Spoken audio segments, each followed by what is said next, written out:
So I would say that the easiest way to do that would be to look around at the things that you touch on a daily basis and then think about where they come from. So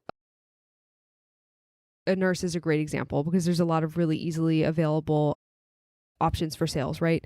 So obviously you distribute drugs. So there's pharmaceutical rep right there, right at the very top.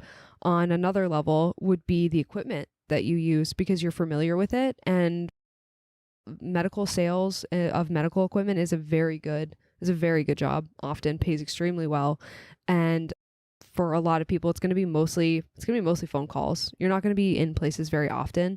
And another thing is that what people don't realize is that as a job, knowing how those machines work, how they're used, why they're used, how frequently they break is really going to give you an insight into the sales process. And that is actually a huge tool that you can use to leverage your way into that.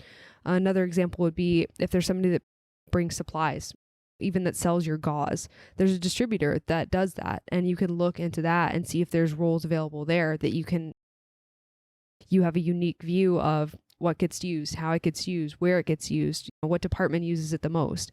So your insights into the way that materials are used would even give you a foot in the door at a company that sells materials that are used by hospitals too.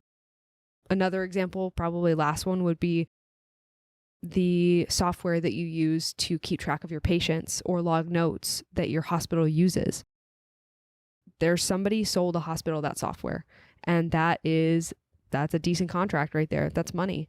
And somebody sold it to them. And if you understand, again, what's used, why it's used, how it's used, that's a unique view that you have as a salesperson. That means that if you can understand it, you can communicate it to somebody else and sell them a product.